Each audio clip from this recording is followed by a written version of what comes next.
各位朋友，大家好。在中国历史上有一个惯例，就是现今的朝代对之前那个朝代的否定，甚至是抹黑。比如说清对明，明对元，元对宋，唐对隋。这种否定呢，是站在权力的最高点上对道德进行评价。所以失败的一方不仅失去了权力，同时也失去了他们的道德。这种否定的最终目的，就是为了让自己创造的这个新朝代显得更加的顺天意、得人心，是天意所为。这种所谓的惯例呢，也有一个例外，就是周朝取代商朝。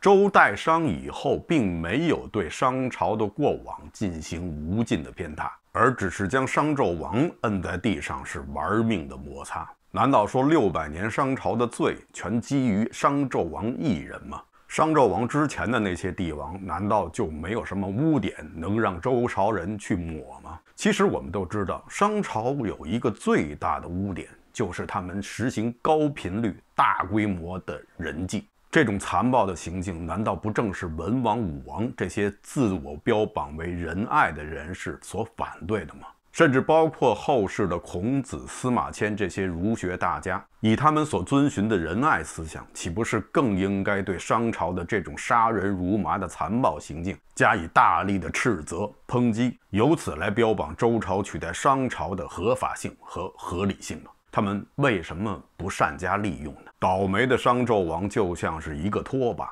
被武王、周公以及后世的孔子、孟子们摁在地上，是拖来拖去，好像这样就可以抹干商朝600年来积累下的所有污迹。商纣王被摁在地上，表示很委屈，说我和我爸爸帝乙这两朝已经很少使用人生祭祀了。而且在我执政期间，祭祀的时候我已经不杀那些战俘了，我采用了一种崭新的方式，难道你们没看到吗？就是我开始办晚会了，我让那些以前会被虐杀的战俘在祭祀的时候表演他们本民族的舞蹈、歌曲。这种方式3000年以后不是还是很流行吗？不是还有一个叫春晚的什么晚会吗？为什么这些都成了我的罪，而之前杀了这么多人祭祀的帝王们倒反而是清清白白的呢？也难怪商纣王抱怨，毕竟在人生人祭方面杀人最少的恐怕就是商纣王以及他的父亲帝乙，而杀人最多的商朝的中兴之主武丁则被后世的周朝人奉为贤君贤王。难道周人们根本就不知道历代商王们所做的那些事吗？周朝紧邻商朝，即使是口耳相传，也会传下很多有关商人祭祀的事情。况且商朝人使用的文字甲骨文，周朝人一定读得懂。虽然说周朝人使用的是金文，到后来又发展成了大篆，但金文实际上就是刻在青铜器上、刻在金属上的商朝的文字，刻在龟甲兽骨上的被称为甲骨文，而刻在青铜器上、金属上的就被称为金文。甲骨文讲的就是祭祀的事情，关于人祭方面的事情记载的也非常多，周朝人不可能不知道。那么他们为什么不把人祭这件事情作为商朝的污点加以驳斥？为什么会选择性的遗忘？当然了，最直接的原因，他们之所以不把这个作为一个污点，只是因为他们并不认为这是一个污点。就像武王伐纣的时候，在墓室中所记载的武王列属的商纣王的几项大罪之一，就是婚契绝嗣，说的就是商纣王祭祀敷衍不虔诚，明明可以杀人的，你非要办什么晚会？武王能这么想，应该是不稀奇，毕竟都是商朝末年的人，还秉承着商朝的遗风。但武王2年以后就薨逝了，继位的成王以及辅位的周公旦大力发展周礼，主张克制个人的欲望，保民敬天。在以后，人循人祭的现象是大为减少，主流思想已经是不能接受人祭这种陋习了。那么到了这个时候，对商人的批判为什么还是不能集中在人循人祭这一点上呢？为什么还是仍然抓住商纣王不停地拖地摩擦呢？是不是因为商朝做的恶中也有周人的一份，所以他们追溯商人的罪也会带出他们周人先祖的恶，就像拔出了商朝的这只萝卜，却带出了周朝的那块污泥。这是一个疑问。还有一个疑问，就是周朝的这个周字。周这个字按《说文解字》，《说文解字》是中国历史上最早的一部字典。按《说文解字》的解释呢，这个字是从用、从口。而用这个字在商朝的时候是有一个特定的意思的，就是以人献祭。而在商朝的时候，周人自己是没有文字的，所以周这个字是商朝人给周人命名的。可以想象，商朝人命名的这个字一定是能够最大程度的代表着这个氏族的特征，以区别于其他氏族。那么为什么要用这个从用从口的周这个字呢？是不是想定义周氏族就是为他们缴纳共用的人生的这些人？现在的考古资料已经证明，商朝时期用于祭祀的人生大部分是羌人，而周部落的居住地在西岐，就是和羌人混居在一起。在商朝人的眼里看来，周人不过是一群特殊的羌人。武王伐纣中的大功臣姜尚、姜子牙也是羌人，因为姜既是羌，所以周部落完全有可能成为了商人在羌人中的代理人，同时也承担着向商王朝提供大量人生的使命。如果这种说法成立的话，似乎就可以解释为什么在周朝创立以后，不再提及商朝以往用于人生祭祀的恶行。因为一旦重提这件事情，就很快让人联想到底是谁将这些人生提供给商朝的。那么周人的先祖到底有没有做过类似的事情？这一点呢，我们就要从周部落的创立开始说起了。周人的始祖叫后稷，后稷的母亲叫姜原，也是周人的始祖母。那后稷的父亲是谁呢？这个还真不好说，只知道他的父亲的脚非常大。这又是怎么回事呢？这个故事是说呢，姜原有一次在旷野中散步，发现地上有一个巨大无比的脚印，他非常好奇，就用自己的脚踏了上去。当自己的脚趾与大脚印中的脚趾接触的那一瞬间，姜原突然感到了一种莫名的激动。回去后，他就对自己的老公说：“我怀孕了，但和你没多大关系。”姜原的丈夫在历史上也是非常的有名，他就是五帝之一帝喾。帝喾当时并不觉得惊奇，他只是问他的妻子说：“你刚才去的那个旷野是不是一个绿色的田野呀？”姜原马上回答：“你说对了，浩克，那确实是一个绿色的田野，而且绿极了。”浩克是姜原对帝喾的昵称。帝喾听到后点点头，说：“那我就明白了。”这种事情对于帝喾来说也不是第一次了。帝喾有4个妃子，元妃就是姜原，次妃叫简狄，这个名字大家应该不会觉得陌生。玄鸟生商故事中的简狄，简狄当时也是一个人到水池中游泳，天上突然飞来一只黑色的燕子，也有人说是凤凰。看到简狄以后，一个俯冲就投下了一颗炮弹，而不是一颗鸟蛋，直接投到了简狄的手里。简狄看到这个鸟蛋觉得很美，要把它好好的收藏起来，于是就把它吞到了肚子里。回去以后就跟自己的丈夫帝喾说：“浩克，我怀孕了，不过和你没多大关系。”浩克也是简狄对帝喾的昵称。帝喾那时候不懂英文，不知道浩克还有一个中文的意思，叫绿巨人。简狄后来生下了一个男孩，他的名字叫妾，妾也是商朝人的始祖。所以不管是周朝人的始祖后稷，或者是商朝人的始祖妾，他们都有一个共同的名义上的父亲帝喾。帝喾的第3个妃子叫陈丰氏，她也为帝喾生了一个儿子，叫放勋，也就是后来的尧。帝喾的第4个妃子叫长仪，她为帝喾生了一儿一女，儿子叫郅，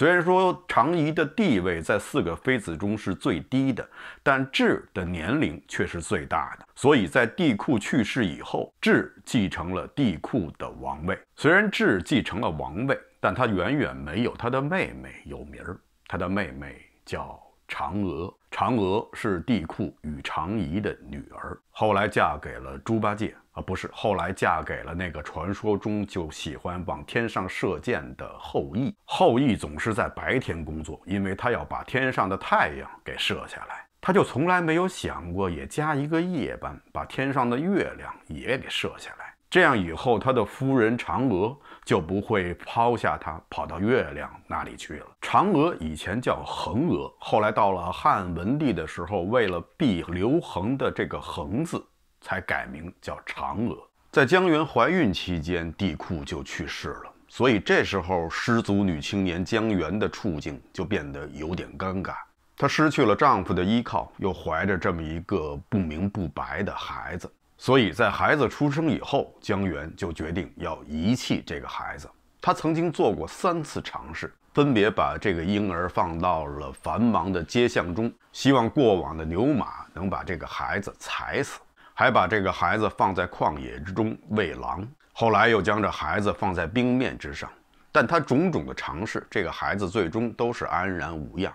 这时候姜元突然觉得这个孩子一定得到了神灵的护佑，所以他就决定要把这个孩子养下来。中国历史上有很多类似这样的感生神话，类似于玄鸟生商，类似于姜元的失足，还有大禹的母亲鲧的妻子修乙，也是在吃了一种叫薏蚁的植物以后怀孕生下了大禹。这些神话故事其实有一个共同的特点，第一就是这些女人其实她们都有丈夫，但她们生的这个孩子都与她的这个丈夫无关。这可能是与在中国的远古时期并没有婚娶类似这样的制度存在，远古的人群呢也没有什么礼教的概念，所以自然是想干什么就干什么，生出来的孩子自然也就只识其母不识其父，这是明显的母系氏族社会的特点。但不知道大家注意到没有，这些因感念而生出来的孩子都是男性，从这一点上就能看出明显的父系社会的特征。而且这些孩子后来都成了某一个民族、某一个国家的开创者，那也就是说，这个家族是以父系的血缘来进行传递的。而且他们既然被尊为始祖，他们就不可能有自己的生身父亲，因为如果有的话，那么他的生身父亲就是始祖。如果这样一直追溯上去的话，那恐怕就要追到非洲了。所以他们只能是感念而生，他们就是头，就是最初开始。帝喾去世以后，就将帝位传给了他的长子智，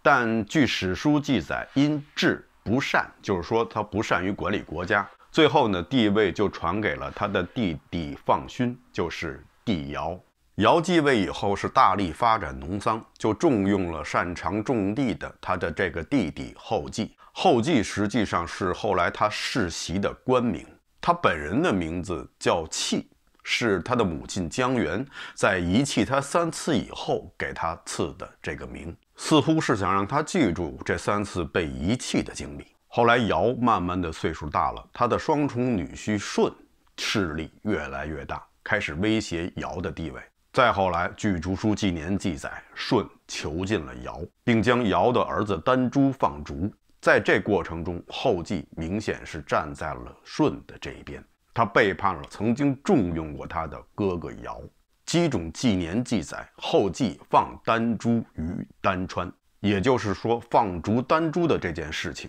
是后继帮着干的。舜继位以后，投桃报李，后继一家也得到了重用。他们一家世袭后继这个官位，这在当时的政权来说是一个非常非常重要的职位。在很多的儒家的经典著作中，尧、舜、禹都是通过禅让的形式完成了政权的转让的。但这里头其实有一个逻辑上的悖论，如果这个被他们禅让的王位是那些能够做到先人后己，倒霉我一个幸福千万家的贤人所做的工作的话，那么禅让就没有什么值得歌颂的，因为这等于是把麻烦传给了另外一个人。值得歌颂的并不是禅让者，而是受禅的人。他愿意接过这个烫手的山芋，愿意牺牲自己，幸福大家，所以他应该是被歌颂的。而之所以歌颂禅让者，是想要说他把一个很好的东西无偿的给了另外一个人。而这个好东西又能是什么呢？只能是这个王位和这个王位所能带来的最大的益处，可以最大程度地占用公共资源，可以想做自己喜欢做的事，甚至可以为所欲为。而坐在这样位置上的人，又怎么可能是儒家经典中的贤良的人呢？又怎么可能是值得歌颂呢？所以我觉得还是韩非子在《说仪》中说的那样，没有什么禅让制。舜逼尧，禹逼舜，汤放桀，武王伐纣，此四人者，人臣视其君者也，而天下欲之。大禹的夏朝建立以后，起初后继一族仍然在朝中担任农官。后来到了太康年间，后继一族在政治斗争中失势，这时候的家主不足，就只能率领自己的族人远迁到了羌人聚集之处。从那以后的100多年，他们就一直在西部与羌人杂居。在这段时间，中原这边又发生了变化，成汤灭夏，商朝建立了。而此时的后羿一族已经完全融入了羌地，他们自己的姓氏是姓姬，羌人是姓姜，他们世代与羌人通婚，所以在当时中原的商朝人的眼里，他们就是广义上的羌人。后来他们这个族中又出了一个伟大的人物，叫古公胆父。古公胆父最主要的功绩，应该说是他将文明之光照进了他所统帅的部族。他将他的部族带出了那个经常被羌人骚扰的落后的地区，带到了后来的齐州之地，也就是现在渭河平原的西部。他让他的部族的人们重修后继公流之业，从事农桑，建立官制，修建房舍，在各方面尽力的与中原文明接轨。同时呢，他又为他的部族确立了一个远大的发展方向，就是向东，向东，再向东，而东面就是殷商。所以可以说，从古公胆父开始，周部落的减商大计就已经开始了。渭河平原的西部虽然说名义上也属于商朝的领地，但是呢，商朝并不在这里实行直接管辖，在这里居住生活的还是姜姓的羌部落。对于这块土地，商王朝的统治者并不是特别的在意，而且他也很高兴的能够看到一个与自己的文明更加接近的周部落在这个地区崛起，能够帮助他打败管理当地的那些羌人。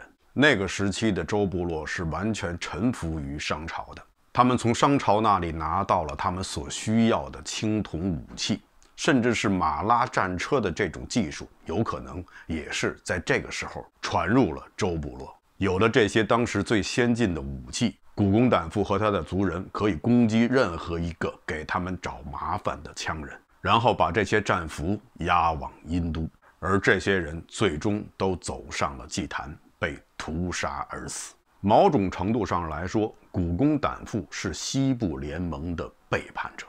他背叛了与他曾经一起生活了100多年的西羌人，而成为了商人的代理人。也就是在这时候，商王将古公胆父的部落命名为周，《说文解字》中提到的从用、从口的周。关于甲骨文啊，现在我们可能发现了大概有4500多个，能够完全识别的、得到大家公认的大概有1500多个，剩下的其中1500多个是存有歧义的，还有另外的1/3则是完全不认识。对周这个字的解释应该是属于带有歧义的那1/3。有些人认为周是代表着田地，代表着农耕，这也不是说完全没有道理。我之所以还认为周是像《说文解字》中提到的那样从用从口，这是因为呢，第一，《说文解字》是中国最早的一部字典，它对于每个字的解释也是总结以往的很多历史资料而来的，并不是只是靠着字形的猜测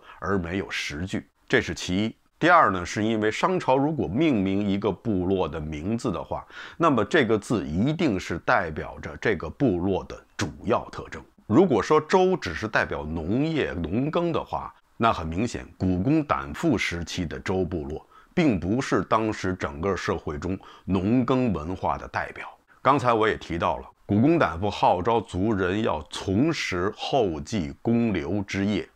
就是重拾农业。那换个角度，也就是说，他们的农业还只是刚刚起步。在他们的东部，有很多部落的农业文明是远远高于他们的，所以农业那时候并不是周部落的主要特征。而商人祭祀大多数用的都是羌人。自武丁时期，妇好带着13000大军征讨西羌以后，商王朝在西部的用兵是越来越少，他主要的精力放在了北部和东部，所以他才会在西部找一个像古公胆父这样的一个代理人，帮他稳定西部。这也是当时商王朝的总体战略。那么既然在西部用兵很少，而他的祭祀中的人生又绝大部分是羌人的话，那么这些羌人是从哪里来呢？只能来自于古公胆父的周部落。所以贡献人生很可能是周部落最显著的特征，所以这也很可能是周这个字的准确含义。古公胆父的夫人叫太姜，他的继任者三子季历的夫人叫太仁，而季历的儿子，也就是周文王的夫人叫太姒。太姜从这个姜姓，大家可以明显看出这是一个羌人，来自于羌部落。而太仁和太姒从这个姓氏，大家也可以看出，他们都是来自于东部的部落，很可能是东部商朝的属国。也就是说，在太公胆父结婚的时候，他的部族还是在与羌部落联盟，而到了他的后代季历和文王的时候，已经改和东部的部落组成联盟。太姜、太仁、太姒历史上又被称为三太，是贤良女子的代表。后世中的太太二字也是源自于这3位女人，是赞美自己的夫人贤良的意思。太公继父有3个儿子，长子太伯，二子仲雍，三子季历。太公胆父欣赏他三子季历的能力，想把王位传给季历。季历的2个哥哥太伯和仲雍不想在弟弟继位以后自己的存在会是弟弟的麻烦，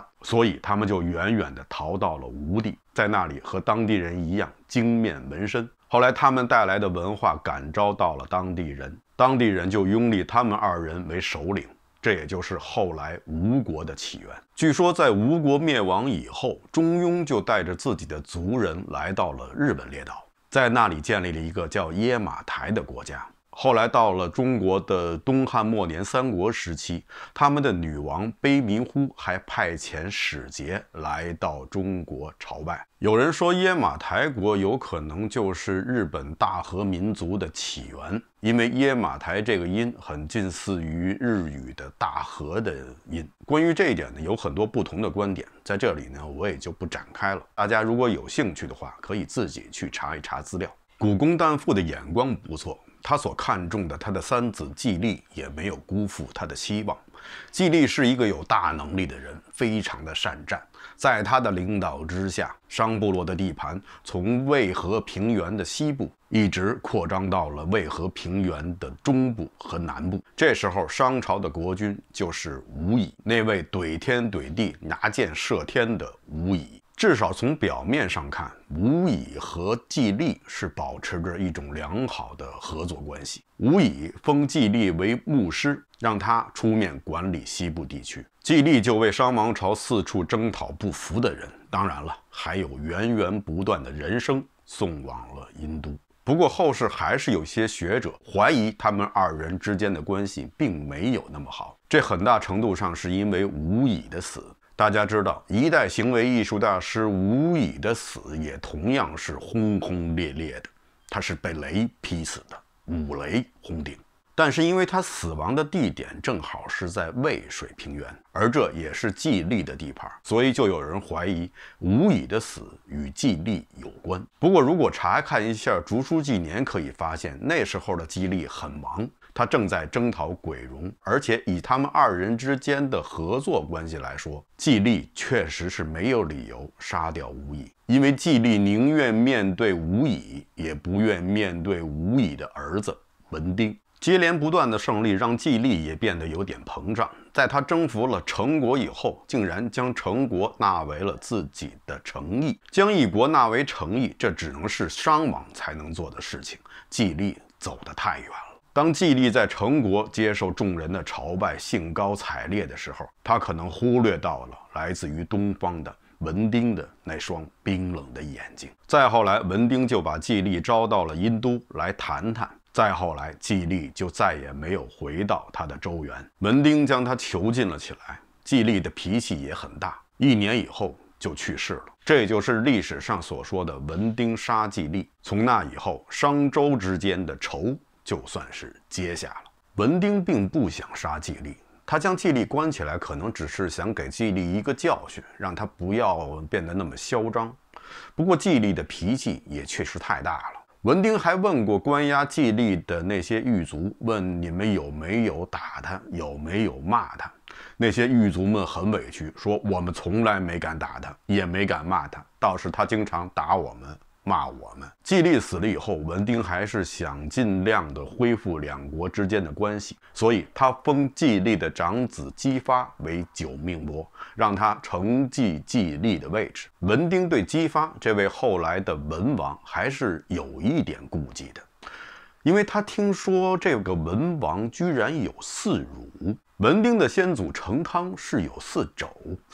文丁不知道4肘如果对上了4乳的话，到底谁会赢？除了这以外，还有文王的生育能力，也同样让文丁有些担心。文王实在是太能生了，而且还竟能生儿子。文丁派往周国的细作传回来的消息，大体上都是千篇一律，都是今天文王生了一个儿子，明天文王又生了一个儿子。这样的敌情通报，文丁都懒得看。幸亏那时候不实行送红包，如果实行的话，那光给文王的儿子们的那些红包就足以让商王破产了。据传说，文王有100多个儿子，这100多个儿子肯定不是一个女人生的，肯定是有很多个女人。文王也一定是非常的忙，他的大部分时间应该都是在与他的嫔妃们讨论人生的意义。如果不是文王的亲力亲为，怎么会有这么多的儿子？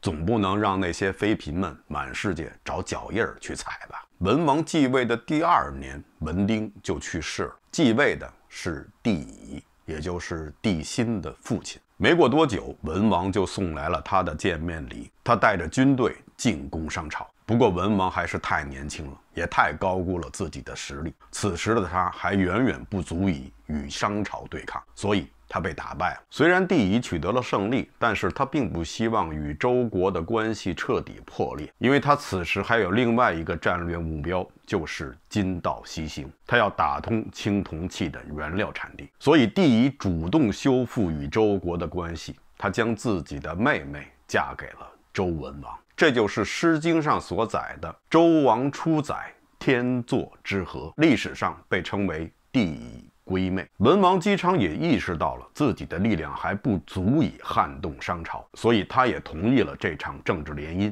两国又恢复到了以前最初的状态。虽然此时帝乙并不需要周国为他进献人参，因为从帝乙开始，人参祭祀就已经变得越来越少了。但毕竟帝乙还需要周国为他稳固西部，这样他才能专注于东部的征伐。这种战略一直延续到了纣王帝辛继位，对东夷的征伐仍然没有结束。而周国这边也充分利用了商朝无暇西顾的机会，大力的拓展自己的疆土。于是在纣王帝辛再一次准备征讨东夷之前，他将文王招到了朝歌，然后就没有让他回去，而将他软禁在了九里。这就是历史上的文王求九里。6年以后，征讨东夷归来，纣王帝辛就将文王释放。在一些儒家的史书和封神演义中，说的是西周的大臣散宜生他们贿赂了商纣王以及商纣王下面的奸臣费仲，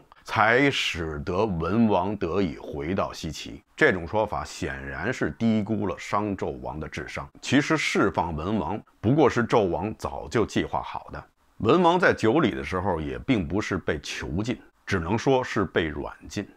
在这期间，文王重新推演了八卦，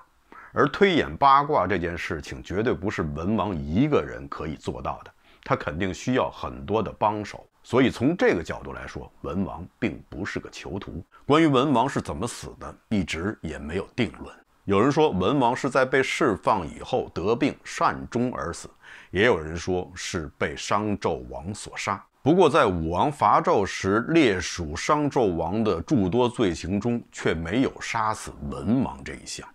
如果武王真的有杀父之仇的话，那这一条应该可以堂而皇之地列在其中。再以后就是武王伐纣，纣王在失败以后，穿着他缀满着玉的最昂贵的衣服，投身于火海，自焚而死。而周武王则穿着天子的服饰，走上了祭坛，在向天地神灵和他的祖先报告他已经完成了梦寐以求的减商大计以后，将商纣王的头颅、他的2个妃妾的头颅，以及几百个已经被处决的商朝贵族或者是平民的生的或者是熟的尸体，投入了熊熊的火海之中。这一下，他终于可以告慰他的先灵：你们可以独自的享用这些鲜美的人生了。我们周人已经不再是人生的供给者，而变成了享用者。当周武王走下神坛以后，一个新的王朝就诞生了。虽然贵为天子，但他无法克服的仍然是困扰他已久的头疼和失眠的毛病。所以不过2年时间，周武王薨逝。和他一起离开这个世界的还有那个血腥的时代。成王继位以后，一个新的更加文明的时代开启了。好的，以上就是本期节目的全部内容，感谢大家收看，欢迎大家点赞订阅。这里是风下杂谈，弗兰克家为您带来有温度的历史。咱们下期节目再见。